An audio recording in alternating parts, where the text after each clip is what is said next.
well, welcome everybody. I appreciate you all coming here today. This is a special day for a number of reasons, and first and foremost, I just want to thank everybody that's been a part of this project. I want to thank everybody for coming today. A lot of work went into this, went into the construction, the planning, of redoing an older building and making it look the way it looks. I can't wait for you guys to get to see, especially those of you who saw or knew what Westtown Clinic looked like before this. Getting to walk through there, you will not recognize the building that you are in. So I appreciate everybody's hard work. So we're here for a couple things today, and we do have Margaret Colton in the front, and I appreciate you being here today. One is the dedication of this building and the renaming. And the board unanimously voted and decided, and I was in 100% agreement with them to rename this from the Westtown Clinic to the James Patrick J.C. Colton Medical Office Building. So that's the name of the building, and we appreciate what JC has done. I mean, it is not just for the hospital, not just for the hospital district, but for Mineral Wells, for the county. The work he did the work that he did at Weatherford College, the students, the people, I mean, countless and countless people that he helped. So we're here for that, and we're also here for the ribbon cutting of wound care. This was something that before I even got here, the board was talking about the need for wound care in our community. And then I got here in August of 19, and then not long after that, we had a little thing called COVID happen and stopped a lot of things moving forward. And then we were able to get back on track and push forward to get this going. So again, welcome everybody. Thank you for being here. And I'm going to turn it over to Miss Mandy Lawson, who is our wound care director.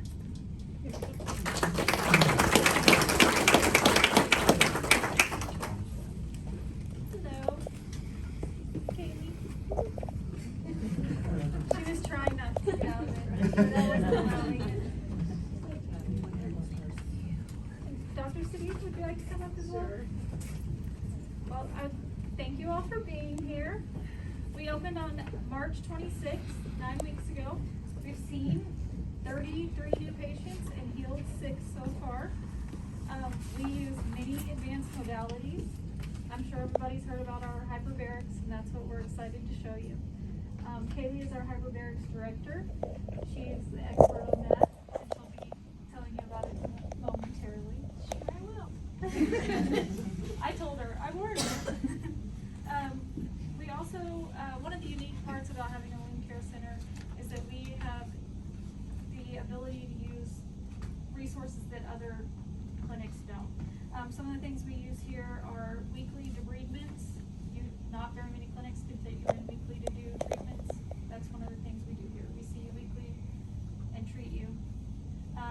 We also do cellular treatments, so skin subs weekly to improve your treatment.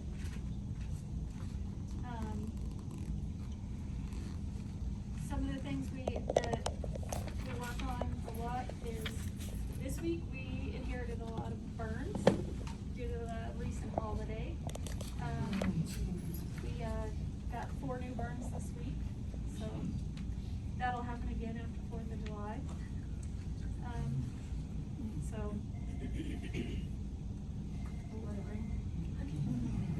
I knew she was about to run. That's what I looked at. Also, radio necrosis issues is one of the big treatments that we can help with. That is one that we put in hyperbarics a lot. Anyone who's been through radiation have a hard time healing, and you can't really heal that with just going to a doctor and taking medication. Hyperbarics is the only way to heal from the inside out on that. Luckily with our facility, we partner with Hologics, which is a national group, so you don't have to go to a big city like Dallas, New York, Chicago. You get the same treatment that you would in a large city, but here in your community. And that's the best part about partnering with a large group. We bring it to the small towns all over the United States. We have 600 clinics throughout the United States. And I'll turn it over to... I'm going to use the podium on 411. You want me to push? Yeah, no, I'll stand in front. I'll stand here. I am the HBO director. I went, she talked about Hologics. They send us to Florida. They're stationed in Florida, so I went and spent a week week over in Florida and learn all about the chamber itself. I'm sure most people know what hyperbaric oxygen is. We are the closest from Abilene, coming this way from Abilene. We're the closest center. Outside of us, then you go to Stephenville has a hyperbaric, and then Dr. Ajiri in Weatherford has one. Mainly the good thing about hyperbarics is you get a lot of chronic wounds with people. I mean, you've got your diabetics. She talked about radiation. Radiation is such a hard wound because it kills so much off.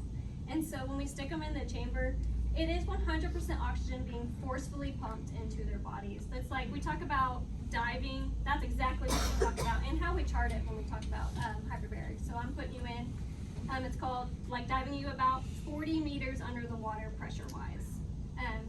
So I'm pushing, and then I put it in 100% oxygen, just forcing it into that blood, into that plasma. And so it really is just to me, I know I'm a nerd about it, but it's just the coolest thing. It's cool to see the wounds heal. I only have one patient currently in it, but when I first started her, she's starting through her 3rd week this week. Her wound was about 2.5 centimeters, and when I measured her yesterday, we were already down to 1.3 centimeters. And so that wound is just closing up. And usually that 2nd to 3rd week is when we notice that.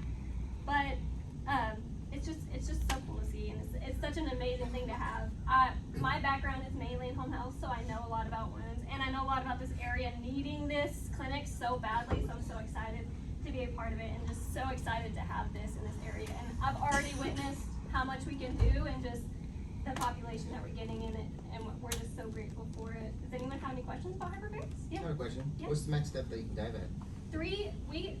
So we don't really go off depth. 40 is just what I know off of the top of my head of like what two ATA is what I'm gonna call Okay, it. yeah. That's what I normally would dive somebody at 99% of the time. 6 feet.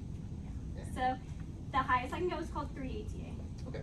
So with that though, I'm gonna give you oxygen breaks, well, air breaks. I'm gonna give you a mask, which basically means I'm gonna let you breathe normal air for about 5 minutes, because oxygen toxicity is a thing and it can happen.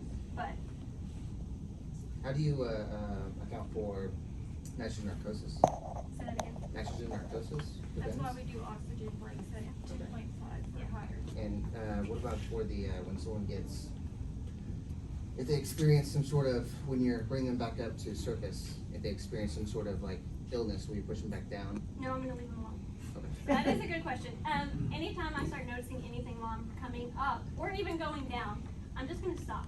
I'm Okay. gonna leave them where they're at, because if I bring them right back up real quick, I'm already, yes. And then if I'm gonna keep going, whatever's happening is gonna get worse. Makes sense.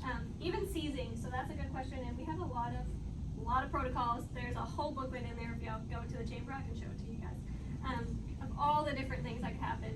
But the reality is, this is the possibility of those things happening. We had the firefighters come a few weeks ago and talked about this. Fires are a big thing that a lot of people panic about in the chamber. Yeah. And if you look at medical facilities, that's big, because obviously you can go buy your own chamber if you want it. Medical facilities, there's a lot of rules, there's a lot of regulations that we follow.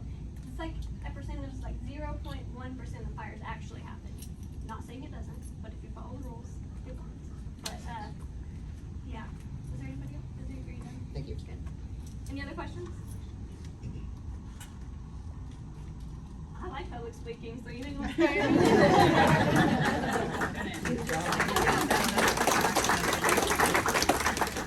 I did want to take a moment to introduce myself and Dr. Sadiq. So my name is Vera Turney. I'm the Director of Operations with Hillogix. As Mandy stated, Hillogix is the wound care management company that the hospitals partner with to manage the daily oversight of the wound care center. So that includes both operations and the clinical support piece of it. Of course, we couldn't do what we do if we didn't have a medical director and provider. So I'm gonna let Dr. Sadiq introduce herself. She's a very tenured wound care specialist. Sure. Hello and welcome everybody. So exciting to see the interest this community has. It's amazing. I have not seen it anywhere else. And right now my group provides wound care about like 9 different centers. You guys are unique and in a very good way. My name is Rahila Sadiq. I'm an internist by training, but I've been practicing full-time wound care for 15 years now. Initially in Washington State and now in Texas for about 7-8 years. So I've seen it evolve from being almost like a nursing function to a full-fledged subspecialty. Because we've added more treatments to it, we've added advanced modalities to it, artificial skin grafts that Haley had mentioned, made from human placental tissue, neonatal foreskin, live cells harvested from pigs and sheep and whatnot. They've been used in so many different fields, but they've made their way into wound healing as well. One important difference to understand what type of wounds will be treated in the center is we treat difficult to heal wounds. It's not going to be, a cut that you get at home. That usually will either go to your PCP or to the urgent care. It will be the difficult, complex wounds that have a lot of comorbidities playing into them: diabetics, smokers, obesity, venous insufficiency, prior radiation treatments, pressure injuries are a big one, and folks that are limited in their mobility. So these are wounds that are not able to be handled in the outpatient setting. They may be in the hospital for a little while to just stabilize them, but a center is where they get healed, they get treated. It takes a long time because we have to work through all the comorbidities, address other issues that may be affecting the healing, like their nutrition, their positioning, their social standing, or whatever a home situation is. All of that is looked into. So a lot goes into it. We see them once a week. We perform procedures as we see fit, and there's a lot of different procedures that get performed depending on what type of wound comes to us. Offloading a diabetic foot ulcer, like keeping the pressure off of them, is a very important one, and usually the community doctors don't know about that. They don't know how to do it. Offloading pressure ulcers on the bottom, on the hips, on the ankles is an important one. A lot of post-operative wounds that don't heal well. They open up, they get complicated, they have hardware or sutures and whatnot, and it's just outside the realm of the surgeon's domain. They get sent to us, we figure them out, and we end up healing them out as well. Hyperbaric oxygen therapy is an adjunct. It's not a miracle therapy, but it is, certain wounds qualify for it. So diabetic foot ulcers, complex post-operative wounds, wherever there is, you think there's lack of oxygen flow, that even by opening their arteries, if they're blocked, you cannot get enough oxygen. So that kind of bypasses that need, and it pushes oxygen into the plasma directly, about 1,400 times more than what you would be breathing at 1 atmosphere through there. So at that concentration, with the 2 atmospheres of pressure that they're under at, oxygen acts like a drug. It activates your stem cell formation, it helps reduce inflammation and promotes healing, makes new blood vessels. It has all kinds of amazing scientifically proven effects at that concentration, at that pressure. So you guys are welcome to look around, and we're here if you have more questions. I think we have some brochures to share as well. Take them for yourself or your physicians or other community members, and feel free to give us a call when you have a question or you need. I think the center is going to be extremely helpful for the community, and I'm so excited and looking forward to its growth. But thank you for all being here.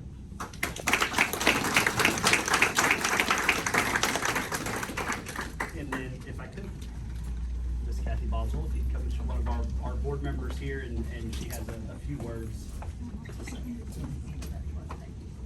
Well, that's fine. You're good. Well, if anybody sees glasses on the ground, they're mine. You can't prove this without them. First of all, I want to thank you all for coming to help us, the Powellton General Hospital Board of Directors, celebrate the opening of our wound care center. This is also to honor J.C. Colton, who is our friend, he's our peer, and he's our fellow board member. If you have the honor of knowing J.C. Colton, you can understand why the board wanted to recognize him. His contributions to the hospital district and to the citizens of Powellton County, by naming the wound care center for him, it's a given. He has just given so much to this community. I first met J.C. Colton in 1980 as we began our long career at Ledford College.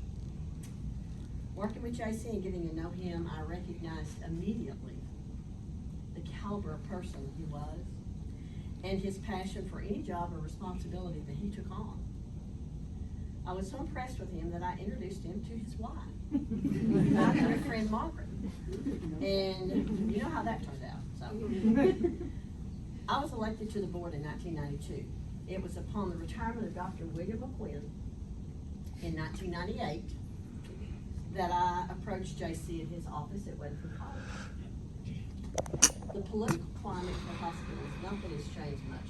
At that time, they were a little concerning, and knowing his interest in politics, I asked him if he would be interested in serving on the hospital board. He thought about it and then he agreed, which we were all very pleased with. JC and I were discussing his first board member yesterday morning. It was a meeting where we hired our CNO, Pat Doris, as our new CEO. The Balanced Budget Act, or BBA, had been passed and was being implemented. I don't know if y'all, some of you are not old enough to remember that, but that was a scary time. A lot of hospitals closed. And our CFO, Carl, announced that we were $2.5 million in the hole. I could feel JC's eyes on me, sat across from the table. And I looked up to see him mouth, "What have you gotten me into?" He forgave me and continued to serve faithfully for the next 27 years on the hospital board. I want to send a heartfelt thanks to JC and his family as they stood by him during the healthcare ups and downs over the years, and there have been many. He leaves a legacy of tireless service, impeccable knowledge, scholarship, and the best parliamentarian the board ever had.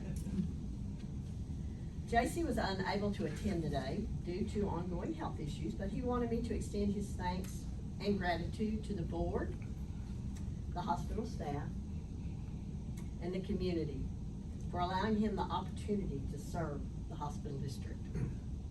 Again, I want to thank you for your presence here today as we honor a great man and his legacy. Thank you.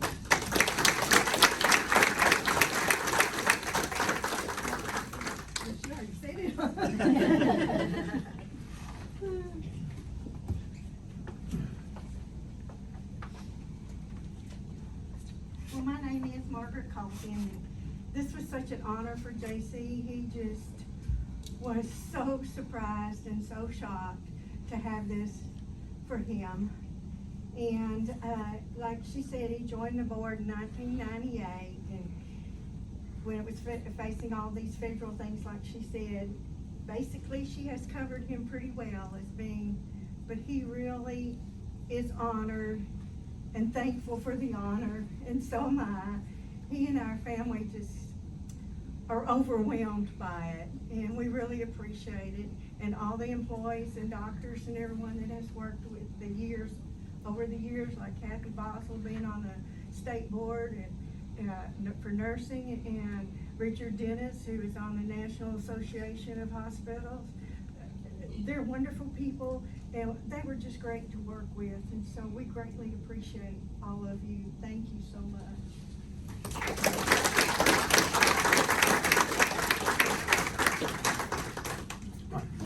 Yeah, so at this time, we're gonna ask you all to join us outside to the actual ribbon cutting part of this.